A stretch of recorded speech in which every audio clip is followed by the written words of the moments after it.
Hello, ഇന്നത്തെ കഥയിലേക്ക് എല്ലാവർക്കും സ്വാഗതം. ചാനൽ ആദ്യമായിട്ട് കാണുന്നവരാണെങ്കിൽ ഒന്ന് സബ്സ്ക്രൈബ് ചെയ്തിട്ട് സപ്പോർട്ട് ചെയ്യണേ. അപ്പം നമ്മുടെ ഗോവിന്ദ് ആകെ മൊത്തം പെട്ട അവസ്ഥയിലാണുള്ളത്. ഗീതുവിനെ കണ്ടുപിടിച്ചിട്ടുണ്ടായിരുന്നു. വരുണിൻ്റെ മുറിയിലാണ് ഗീതു ഉള്ളത്. പക്ഷേ എങ്ങനെയാണ് രക്ഷപ്പെടുത്തുക എന്നറിയാത്ത ഒരു വെപ്രാളത്തിലാണ്. അതുകൊണ്ട് തന്നെ വരുണിൻ്റെയും രേഖയുടെയും മുറിക്ക് മുന്നിൽ നിന്ന് ഇങ്ങനെ പരിഭ്രാന്തനായിട്ട് നിൽക്കുകയാണ് ഗോവിന്ദ്. അതേസമയം അവരുടെ മുറിയിൽ അലമാരക്കകത്ത് ആകെ ടെൻഷൻ അടിച്ചിരിക്കുകയാണ് ഗീതും, എങ്ങനെ രക്ഷപ്പെടുമെന്ന് അറിയാതെ. ആ സമയത്ത് വരുണ് നല്ല മദ്യപിച്ച് നല്ല ലെക്ക് കെട്ട അവസ്ഥയിലാണുള്ളത്. രേഖയാണെങ്കിൽ ആ പാല് കുടിച്ചത് കൊണ്ട് തന്നെ ബോധമില്ലാതെ ഉറങ്ങുകയാണ്. എന്താ ചെയ്യേണ്ടതെന്ന് അറിയാതെ എത്തും പിടിയില്ലാതെ നിൽക്കുകയാണ് പുറത്ത് ഗോവിന്ദും അതുപോലെ അകത്ത് ഗീതും. ആ സമയത്ത് വരുണിൻ്റെ ഫോൺ റിങ് ചെയ്യുകയാണ്. അവൻ മദ്യപിച്ചുകൊണ്ടിരിക്കുന്ന സമയത്ത് ഫോൺ എടുത്ത് നോക്കുന്ന സമയത്ത് മിക്കവാറും നമ്മുടെ സുവർണയായിരിക്കാം. അതുകൊണ്ട് തന്നെ ഇല്ലടി, ഞാൻ ഉറങ്ങിയിട്ടില്ല, ഞാൻ എൻ്റെ ഭാര്യയെ താരാട്ട് പാടി ഉറക്കുക എന്നൊക്കെ പറഞ്ഞിട്ട് രേഖയുടെ അടുത്ത് പോയി കിടന്നുകൊണ്ട് മദ്യപിച്ചുകൊണ്ടാണ് വരുണ് സംസാരിക്കുന്നത്. ആ, നീ പറ എന്നൊക്കെ പറഞ്ഞ് കള്ളു പിടിച്ച് സംസാരിക്കണം. അതൊക്കെ കേട്ടപ്പോൾ ഗീതുവിന് ഇങ്ങനെ കലിപ്പ് വരുന്നുണ്ടായിരുന്നു വരുണിൻ്റെ അടുത്ത്. അതേസമയം പുറത്ത് നിന്ന് ഗോവിന്ദ് ചിന്തിക്കുന്നുണ്ട്, ഞാനൊരു നല്ല ഭർത്താവല്ല എന്ന് എനിക്ക് തോന്നുന്ന സന്ദർഭങ്ങൾ, ഗീതുവിൻ്റെ അവസ്ഥ എനിക്ക് ചിന്തിക്കാൻ കൂടെ വയ്യ. അങ്ങനെ വീണ്ടും ഗോവിന്ദ് വരുണിൻ്റെ മുറിക്ക് മുന്നിൽ വന്ന് നിന്നിട്ട് കോളിംഗ് ബെൽ അടിക്കാൻ ശ്രമിക്കുകയാണ്. ആ സമയത്ത് അവൻ സ്വയം ചിന്തിക്കുന്നുണ്ട്, ഞാൻ ഈ കോളിംഗ് ബെൽ അടിക്കാൻ വേണ്ടി പോകുന്നത് എൻ്റെ രഹസ്യ കാമുകയെ പുറത്തിറക്കാനല്ല, ഗോവിന്ദ് മാധവിൻ്റെ ഭാര്യയെ അവൾ പെട്ടുപോയ അപകടത്തിൽ നിന്നും രക്ഷിക്കാനാ. അതിനു മുമ്പ് ഗീതു എൻ്റെ കോൺട്രാക്റ്റ് ഭാര്യയല്ലെന്നും യഥാർത്ഥ ഭാര്യ തന്നെയാണെന്നും രാധിക അമ്മ അറിയണം. ഗോവിന്ദ് നേരെ രാധികയുടെ മുറിക്ക് മുന്നിലേക്ക് പോവാണ്. ആ സമയത്ത് വരുൺ ഫോണിൽ സംസാരിക്കുകയാണ്. നീ വിഷമിക്കണ്ടേടി, നിന്നെ ഞാൻ ഈ റിസോർട്ടിലേക്ക് കൊണ്ടുവരാം, ആദ്യം ഈ ഡീലൊന്ന് കഴിയട്ടെ. അതൊക്കെ കേൾക്കുമ്പോൾ ഗീതുവിന് അവനോടുള്ള വെറുപ്പ് കൂടിക്കൊണ്ടേയിരിക്കുകയാണ്. ഈ റിസോർട്ട് എൻ്റെ പേരിലേക്ക് വാങ്ങുന്നതിന് മുമ്പ് നമുക്ക് രണ്ടുപേർക്ക് ഇവിടെ വന്ന് അടിച്ച് പൊളിക്കാം. ആ സമയത്ത് ഗീതു അലമാരക്കകത്ത് നിന്ന് കേട്ടിട്ട് ചിന്തിക്കുകയാണ്, നിന്റെ പേരിൽ റിസോർട്ട്, ഇനി അറക്കൽ കുടുംബത്തിൽ നിന്നും നിനക്ക് കിട്ടാൻ വേണ്ടി പോകുന്നത് നിന്റെ പേരിൽ അടിക്കാൻ വേണ്ടി പോകുന്ന അവസാനത്തെ ആണി മാത്ര. നമ്മൾ വരും, ഞാൻ നിന്നെ കൊണ്ടുവരും. വരുണ് സുവർണയ്ക്ക് വാക്ക് കൊടുക്കുകയാണ്. ആ സമയത്ത് ഗീതു ചിന്തിക്കുന്നുണ്ട്, ഇവിടെ പെട്ടത് നന്നായി, അതുകൊണ്ടാണല്ലോ ഇവൻ്റെ മനസ്സിലിരിപ്പ് അറിയാൻ പറ്റിയത്. നീ രേഖേച്ചി എങ്ങാനും തൊട്ടോ, ഇന്ന് നിന്റെ അവസാന. ഗോവിന്ദാണെങ്കിൽ രാധികാമ്മയുടെ കോളിംഗ് ബെൽ ഒരുപാട് പ്രാവശ്യം അടിച്ചു. പക്ഷെ അവർ വാതിൽ തുറക്കുന്നേ ഇല്ല. അവൻ സ്വയം ചിന്തിക്കുന്നുണ്ട്, എത്ര തവണയായി ബെല്ലടിക്കുന്നു, ഇനിയിപ്പോൾ കോളിംഗ് ബെല്ല് വർക്ക് ചെയ്യുന്നില്ലേ. ആ സമയത്താണ് കാഞ്ചന പുറത്ത് വെച്ചിട്ടുണ്ടായിരുന്ന കുട അവൻ്റെ കണ്ണിൽ പെടുന്നത്. അതിനടുത്തായിട്ട് തന്നെ വേസ്റ്റ് ബിന്നുണ്ടായിരുന്നു. അതൊക്കെ കാണുന്ന സമയത്ത് ഗോവിന്ദിൻ്റെ മനസ്സിലൊരു ഐഡിയ വരികയാണ്. ഒരു വലിയ പ്രശ്നം പരിഹരിക്കാനായിട്ട് ഒരു അവസാന ശ്രമം കൂടെ നടത്തി നോക്കിയാലോ. അങ്ങനെ അവസാന ശ്രമം എന്നോണം ഗോവിന്ദ് ആ കുട കൂടി എടുക്കുകയാണ്. വരുണിന് വേണ്ടിയിട്ട് തയ്യാറാക്കി വെച്ചിട്ടുണ്ടായിരുന്ന ആ പാലെടുത്ത് കുടിച്ചതുകൊണ്ട് തന്നെ രേഖയ്ക്ക് ഒരു ബോധം തന്നെ ഉണ്ടായിരുന്നില്ല. അവളിങ്ങനെ അത്രയും അറിവില്ലാതെയാണ്, മയക്കത്തിലാണ് കിടക്കുന്നത്. ആ സമയത്ത് മദ്യപിച്ച് ലെക്ക് കെട്ടിട്ട് രേഖയ്ക്ക് മേലെ വന്നിട്ട് വരുണ് സ്വയം പറയാണ്, എന്ത് കിടപ്പാടി, വാ ഇങ്ങോട്ട് എന്ന് പറഞ്ഞ് രേഖയെ പൊന്തിച്ച് കട്ടിൽ ലെവലിൽ കിടത്തുകയാണ്. അതിനുശേഷം അവനവൻ്റെ ഷർട്ടിൻ്റെ ബട്ടൺസ് ഒക്കെ അഴിക്കുന്നുണ്ടായിരുന്നു. പക്ഷേ ഇതൊന്നും അറിയാതെ രേഖ അവിടെ ബെഡിൽ കിടക്കുകയാണ്. പക്ഷേ ഇതൊക്കെ കണ്ടുകൊണ്ട് ഗീതു അവിടെ ഇരിപ്പുണ്ടായിരുന്നു. അതിനുശേഷം മയങ്ങി കിടക്കുന്ന രേഖയോടായിട്ട് വരുണ് പറയുന്നുണ്ട്, ഡീ, നീ എന്താടി വിചാരിച്ചേ, കുറേ ദിവസം നീ എന്നെ മയക്കി കിടത്തി, ഇപ്പന്തേ നീ മയങ്ങിയടി, നാളെ മുതൽ ഇന്ന് മുതൽ നീ എൻ്റെ അടിമയാടി, മനസ്സിലായോടി. ആ സമയത്ത് ഗീതു ചിന്തിക്കുന്നുണ്ട്, അത് അതിമോഹമാണ് വരുണേട്ടാ, അതിമോഹം. ഞാൻ ജീവിച്ചിരിക്കുന്നിടത്തോളം രേഖ ആരുടെയും അടിമയാവില്ല, എൻ്റെ കണ്ണേട്ടനാണ് സത്യം. ഗീതു മനസ്സിൽ പ്രതിജ്ഞ ചെയ്യാണ്. അതേസമയം ഗീതുവിനെ രക്ഷിക്കാൻ വേണ്ടിയിട്ട് കാഞ്ചന പുറത്ത് വെച്ചിട്ടുണ്ടായിരുന്ന ആ കുട മുറിച്ച് മുഖത്തൊരു മാസ്ക് പോലെ വെച്ചിരിക്കുകയാണ് ഗോവിന്ദ്. ആ സമയത്ത് അവൻ ചിന്തിക്കുന്നുണ്ട്, വരുണിൻ്റെ മുറിക്ക് മുന്നിൽ വന്ന് നിന്നിട്ട് ഈ മുറിയുടെ വാതിൽ തുറക്കുന്ന സമയത്ത് കയ്യിലിരിക്കുന്ന മാസ്ക് വെച്ചിട്ട് വരുണിൻ്റെ മുറിക്ക് ഇതാക്കുക, അല്ലെങ്കിൽ തള്ളിയിടാം. ആ സമയത്ത് വരുണ് തൻ്റെ പിന്നാലെ ഓടും. ആ സമയം കൊണ്ട് ഗീതുവിന് റൂമിൽ നിന്ന് ഇറങ്ങി രക്ഷപ്പെടാം. ഒരു ഐഡിയ കിട്ടിയ സന്തോഷത്തിലാണ് ഗോവിന്ദ് ഉള്ളത്. അതേസമയം രേഖയെ ബലാത്കാരമായിട്ട് പീഡിപ്പിക്കാൻ വേണ്ടിയിട്ടെന്നുള്ള പോലെ വരുണ് അതിനുള്ള ശ്രമം നടത്തുകയാണ്. ആ സമയത്ത് ഗീതു വിചാരിക്കുന്നുണ്ട്, എൻ്റെ രേഖേച്ചിയെ മനസ്സിൽ മറ്റൊരു പെണ്ണിനെയും വെച്ചുകൊണ്ട് നീ തൊടില്ലടാ.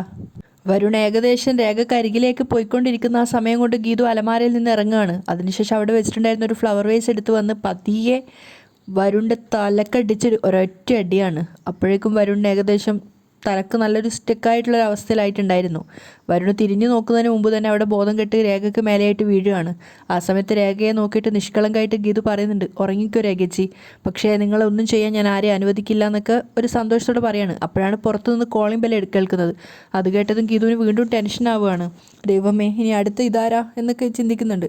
മാത്രമല്ല അവൾ ആ മുറിയുടെ ഇതിലൂടെ നോക്കുന്നുണ്ടായിരുന്നു, വാതിലിൻ്റെ ഉള്ളിൽ കൂടെ നോക്കുന്നുണ്ടായിരുന്നു, താക്കോൽ ദ്വാരത്തിലൂടെ. ആ സമയത്ത് ഗോവിന്ദ് മാസ്ക് വെച്ചതുകൊണ്ട് തന്നെ അവൾക്ക് പെട്ടെന്ന് മനസ്സിലാവുന്നില്ല, ദൈവമേ ഇതാരാ എന്നൊക്കെ അവളിങ്ങനെ ടെൻഷൻ അടിക്കുകയാണ്. മാത്രമല്ല ഗോവിന്ദും കൃത്യമായിട്ട് അതിനടുത്ത് തന്നെയാണ് ഫേസ് വെച്ചിട്ടുള്ളത്. അതുകൊണ്ട് ശരിക്കും പേടിയാവുന്നുണ്ടായിരുന്നു. അങ്ങനെ രണ്ടും കൽപ്പിച്ച് ഗീതു വീണ്ടും തിരിച്ചു വന്ന് ആ ഫ്ലവർ വേസ് എടുത്തിട്ട് അയാളെ തല്ലാന്നുള്ള രൂപത്തിൽ പുറത്തേക്ക് ഇറങ്ങി വാതിൽ തുറക്കുകയാണ്.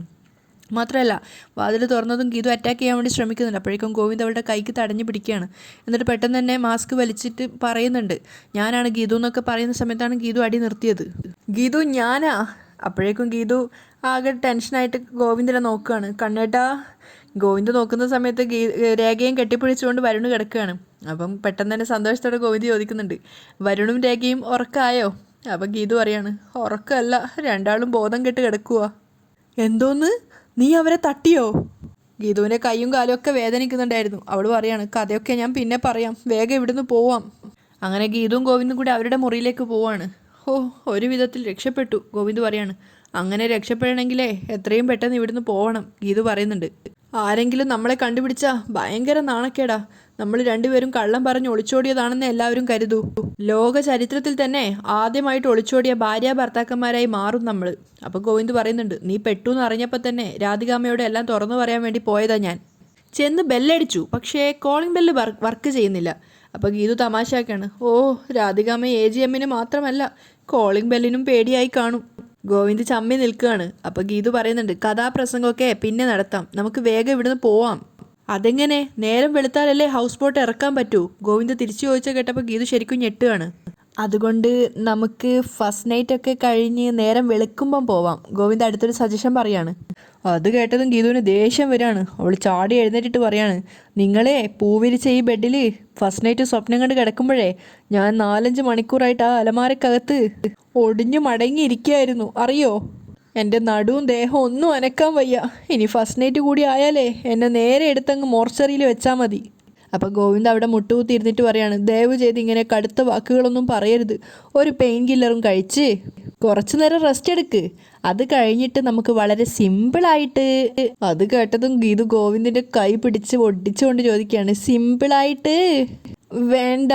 ഗോവിന്ദ് പറയുന്നുണ്ട്. അപ്പോൾ ഗീതു പറയാ, പറ ബാക്കി കൂടി പറ. അല്ല, അത് പിന്നെ ആഗ്രഹമുണ്ട്. ആണോ? എങ്കിലേ ഇപ്പം തന്നെ പോയി രാധികാമ്മയും പ്രിയയൊക്കെ വിളിച്ചുണർത്ത്. എന്നിട്ട് നമ്മൾ തമ്മിൽ ഒരു പ്രശ്നമില്ലെന്നും നമ്മൾ രണ്ടുപേരും യഥാർത്ഥ ഭാര്യ ഭർത്താക്കന്മാരാണെന്ന് പറ. അപ്പോൾ വേഗം തന്നെ ഗോവിന്ദ് എഴുന്നേറ്റിട്ട് പറയാണ്, നമുക്ക് ഫുഡ് കഴിക്കാം അല്ലേ? എന്നിട്ട് വേദനയൊക്കെ മാറിയിട്ട് മുഴുവനായിട്ട് മാറിയിട്ട് നമുക്ക് ബാക്കിയുള്ള നടപടി കാര്യങ്ങളൊക്കെ ആലോചിക്കാം അല്ലേ? അപ്പോൾ ഗീതുവിന് ദേഷ്യം കയറുകയാണ്. കണ്ണേട്ടൻ ഇന്ന് ഒരു കുന്തോ ആലോചിക്കേണ്ട, എനിക്ക് ഫുഡും വേണ്ട. അത് കേട്ടതും ഗോവിന്ദ് ഞെട്ടുകയാണ്. എൻ്റെ അമ്മേ എന്തൊരു വേദനയാന്നൊക്കെ പറഞ്ഞ് ഗീതു കാല് കയറ്റി വെക്കുകയാണ്. അപ്പോഴേക്കും ഗോവിന്ദ് ഹെൽപ്പ് ചെയ്യുന്നുണ്ട്. അതെ, ബലം പ്രയോഗിച്ച് എന്നെ അനുസരിപ്പിക്കാനാണോ ശ്രമം? അതല്ല, ഞാൻ ഈ കാല് തിരുമ്മാൻ വന്നതാ. അതൊന്നും വേണ്ട ഗീതു പറയുന്നുണ്ട്. പക്ഷെ അതൊന്നും മൈൻഡ് വെക്കാതെ ഗോവിന്ദ് അവളുടെ കാല് തിരുമ്മുകയാണ്. അപ്പോൾ വീണ്ടും ഗീതു പറയുന്നുണ്ട്, കണ്ണേട്ടാ എൻ്റെ കാല് പിടിക്കണ്ട.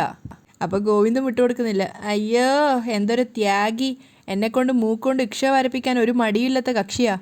അവളുടെ കാല് പിടിച്ചാലോ കുഴപ്പം, അങ്ങോട്ട് മാറി നിന്നേ എന്ന് പറഞ്ഞുകൊണ്ട് ഗോവിന്ദ് അവളുടെ കാല് തടവുകയാണ്. ആ സമയത്ത് ഗീതു പറയുന്നുണ്ട്, പതുക്കെ. ഗോവിന്ദ് കാല് തിരുമുന്ന സമയത്തൊക്കെ ഗീതു പറയുന്നുണ്ട്, പതുക്കെ. അതെ, ആഗ്രഹിച്ചത് നടക്കാത്തതിൻ്റെ ദേഷ്യത്തിൽ എൻ്റെ കാല് പിടിച്ചൊടിക്കരുത്. ഗീതുവിൻ്റെ കാല് തിരുമ്മി കൊടുക്കുകയാണ് ഗോവിന്ദ്. ആ സമയത്ത് അവൻ പറയുന്നുണ്ട്, അതെ, മാനേജർ ഇന്ദ്രജിത്ത് നാളെ രാവിലെ തന്നെ നമ്മളെ പുറത്തിറക്കാമെന്ന് സമ്മതിച്ചിട്ടുണ്ട്. അവിടെ എത്തിയാൽ നമുക്ക് നാളെ കാർ എടുത്തിട്ട് നമുക്ക് ഇത്രയും കോംപ്ലിക്കേഷൻ ഒന്നും ഇല്ലാത്തിടത്ത് പോയി ഫസ്റ്റ് നൈറ്റ് ഒക്കെ നടത്തി. ഗോവിന്ദ് ഇങ്ങനെ പ്രണയത്തോടെ പറഞ്ഞു വരികയാണ്. ഗീതു ആണെങ്കിൽ കൊട്ട കലിപ്പിലാണ് കേട്ടിരിക്കുന്നത്. അതൊന്നും മനസ്സിലാവാതെ ഗോവിന്ദ് ചോദിക്കുന്നുണ്ട്, ഹണിമൂൺ നമ്മൾ മൂന്നാറിലേക്ക് ഷിഫ്റ്റ് ചെയ്യുന്നതിനെ കുറിച്ച് എന്താ നിന്റെ അഭിപ്രായം? അപ്പോൾ ഗീതു പറയുന്നുണ്ട്, ഹണിമൂൺ എന്ന് കേൾക്കുമ്പോഴേ എനിക്ക് കലിയാ, ഇത് ഹണിമൂണല്ല കെണിമൂണാ. പെട്ടെന്ന് ഗീതുവിനെ പ്രവോക്ക് ചെയ്യാൻ അയച്ചിട്ട് ഗോവിന്ദും പറയുന്നുണ്ട്, അതൊക്കെ നിനക്ക് നിന്റെ വേദന കൊണ്ട് തോന്നുന്നതാ. ഒരു ഉറങ്ങി എഴുന്നേൽക്കുമ്പോൾ അതൊക്കെ ശരിയാവും കുട്ടി. എന്നിട്ട് വീണ്ടും അവളുടെ കാലിങ്ങനെ തിരുമ്മി കൊടുക്കുകയാണ്. ഗോവിന്ദിനോട് കട്ട കലിപ്പൊക്കെ തോന്നുകയാണെങ്കിലും ഗീതുവിന് എവിടെയൊക്കെയോ സ്നേഹം തോന്നുന്നുണ്ടായിരുന്നു. അതൊന്നും ശ്രദ്ധിക്കാതെ ഗോവിന്ദ് തൻ്റെ ഭാര്യയുടെ കാലുകൾ ഇങ്ങനെ തടവി കൊടുത്ത് വേദന മാറ്റിക്കൊടുക്കാൻ ശ്രമിക്കുകയാണ്. അതേസമയം നാട്ടിൽ കിഷോറും അവർണികയും നിൽക്കുന്ന ഒരു സീനാണ് കാണിക്കുന്നത്. അവർണിക ചോദിക്കുന്നുണ്ട്, എന്തായി തീരുമാനം? സ്വത്തുക്കളൊക്കെ എൻ്റെ പേരിൽ എഴുതിത്തരാന്ന് തന്നെയല്ലേ? പക്ഷേ കിഷോർ വിട്ടുകൊടുക്കുന്നില്ല. നിനക്കൊന്നും തരില്ലെന്ന് തന്നെ എൻ്റെ തീരുമാനം, അതിലൊരു മാറ്റവും ഉണ്ടാവില്ല. ഇനി നിൻ്റെ ഇഷ്ടത്തിന് നിനക്ക് സുഖമായിട്ട് ജീവിക്കണമെന്നുണ്ടെങ്കിൽ എല്ലാം എനിക്ക് വിട്ടു തന്നിട്ട് പോയിക്കോ. എന്നിട്ട് നീ എങ്ങനെ വേണേലും ജീവിച്ചോ. അതല്ലാതെ വേറൊരു കോംപ്രമൈസിനും ഞാൻ തയ്യാറല്ല. ഇനി നീ തീരുമാനിക്ക് എന്ത് വേണമെന്ന്. ആ സമയത്ത് അവർണിക കളിയാക്കാൻ വേണ്ടി പറയാണ്. അജാസ് പലതവണ ആവർത്തിച്ച് ചോദിച്ചിട്ടും നിന്റെ പേരിലാണ് കുടുങ്ങിക്കിടക്കുന്നതെന്ന് ഞാൻ പറഞ്ഞിട്ടില്ല. അത് കേട്ടതും കിഷോർ ചെറുതായിട്ടൊന്ന് ഞെട്ടുന്നുണ്ട്. ഞാനത് പറഞ്ഞാ നിനക്ക് ഓർമ്മയുണ്ടല്ലോ അന്ന് അജാസ് പറഞ്ഞത്. കിഷോറിന്റെ മുഖഭാവം ശ്രദ്ധിച്ചപ്പോൾ തന്നെ അവർണിയക്ക് മനസ്സിലായി അവന് പേടി കയറിയെന്ന്. അതുകൊണ്ട് തന്നെ അവൾ കളിയാക്കിക്കൊണ്ടാണ് സംസാരിക്കുന്നത്. എന്താ ഞാൻ പറയട്ടെ അജാസിനോട്, പിന്നെ നിന്റെ കാര്യം പോക്കാ. അവസാന ശ്രമമെന്നോണം വീണ്ടും കിഷോർ പറയുന്നുണ്ട്. നീ പറയില്ല, എൻ്റെ പേര് നീ അവനോട് പറയില്ല. കാരണം നിന്റെ കുഞ്ഞിൻ്റെ അച്ഛൻ ആരാണെന്ന് ചൂണ്ടിക്കാണിക്കാൻ പേരിനെങ്കിലും ഞാൻ വേണം. അതുകൊണ്ട് നീ എന്നെ അജാസിന് ഒറ്റിക്കൊടുക്കില്ല. ഇനി അങ്ങനെ വേണ്ടെങ്കിൽ നീ ചെന്ന് പറ. അപ്പം അവർണിക പറയുന്നുണ്ട്, നീ പറഞ്ഞത് ശരിയാ. അവർണികയുടെ കുഞ്ഞിന് പേരിനൊരു അച്ഛൻ വേണം. അത് പേരിന് മാത്രം മതി. ആ അച്ഛന് കയ്യും കാലും ഇല്ലെങ്കിലും എനിക്ക് കുഴപ്പമൊന്നുമില്ല. അത് കേട്ടതും കിഷോർ ശരിക്കും ഞെട്ടുകയാണ്. അവൻ അന്താളിപ്പോടെ അവർണിക നോക്കുന്ന സമയത്ത് അവൾ ചോദിക്കുന്നുണ്ട്, ഇനി പറ ആരാണ് തീരുമാനം എടുക്കേണ്ടതെന്ന്. അപ്പോഴേക്കും അവർണികയുടെ ഫോണിലേക്ക് അജാസിൻ്റെ കോള് വരികയാണ്. അപ്പോൾ അവൾ ഒരു പരിഹാസം പോലെ കിഷോറിനെ നോക്കിക്കൊണ്ടാണ് കോൾ അറ്റൻഡ് ചെയ്യുന്നത്. ആ അജാസ്, ഞാൻ പുറത്തേക്ക് വരാം. അവൾ പുറത്തിറങ്ങിയതും പിന്നാലെ സംശയത്തോടെ കിഷോറും പോകുന്നുണ്ടായിരുന്നു. അപ്പോഴേക്കും അജാസ് മുറ്റത്ത് വന്നിട്ടുണ്ടായിരുന്നു. അവർണിക ഹാപ്പി ആയിട്ട് ഇറങ്ങി വന്നപ്പോഴേക്കും പിന്നാലെ കിഷോറും ഉണ്ടായിരുന്നു. അവർണികയോട് എന്തോ സംസാരിക്കാൻ ഒരുങ്ങിയതും അജാസ് കിഷോറിനെ കണ്ടപ്പോൾ അങ്ങോട്ടേക്ക് പോവുകയാണ്. എന്നിട്ട് ചോദിക്കുന്നുണ്ട്, കിഷോർ അയാളോട് സംസാരിച്ചിരുന്നോ അവർണികയുടെ പാർട്ട്ണറുമായിട്ട്? അപ്പോൾ കിഷോർ വല്ലാത്തൊരവസ്ഥയിലാണ്. അവൻ പറയുന്നുണ്ട്, ആ ഞാൻ സംസാരിച്ചിരുന്നു. എന്നിട്ട് അയാൾ എന്താ പറയുന്നത്? സ്വത്തുക്കൾ അവർണികയ്ക്ക് വിട്ടുകൊടുക്കാൻ സമ്മതിച്ചോ? അജാസ് ഒന്നും അറിയാത്തതുപോലെ ചോദിക്കുകയാണ്. പേടിയോടുകൂടി കിഷോർ പറയാണ്, ഇല്ല അയാൾ സമ്മതിച്ചിട്ടില്ല. സമ്മതിച്ചിട്ടില്ലേ? അയാൾ തരില്ലെന്നാണോ പറയുന്നത്? അജാസ് വീണ്ടും ചോദിക്കുകയാണ്. അങ്ങനെയല്ല, പകുതി തരാമെന്നാണ് അയാൾ പറയുന്നത്. കിഷോർ പേടിയോടെയാണ് സംസാരിക്കുന്നത്. അതെങ്ങനെ ശരിയാവും? അത് അവർണികയ്ക്ക് അവകാശപ്പെട്ട സ്വത്തല്ലേ? അതെ, പകുതി പോരാ, മുഴുവനും വേണം. പെട്ടെന്ന് തന്നെ ഒന്നും അറിയാത്ത പോലെ അവർണികയ്ക്ക് അരികിലേക്ക് പോയിട്ട് പറയാണ്, അതെ അയാളുടെ നമ്പറിങ് ഇതാ, ഞാൻ വിളിച്ച് സംസാരിക്കാം. അല്ലെങ്കിൽ വേണ്ട, അയാളുടെ അഡ്രസ്സിങ് ഇതാ, ഞാൻ നേരിട്ട് ചെല്ലാം. അല്ലെങ്കിൽ ഇനിയിപ്പോൾ നമുക്ക് ഒരുമിച്ച് വേണമെങ്കിൽ അയാളോട് സംസാരിക്കാം. കിഷോറിനെ പേടിപ്പിക്കാൻ വേണ്ടിയിട്ട് നടത്തുന്ന അഭിനയം തന്നെയായിരുന്നു രണ്ടുപേരുടെയും.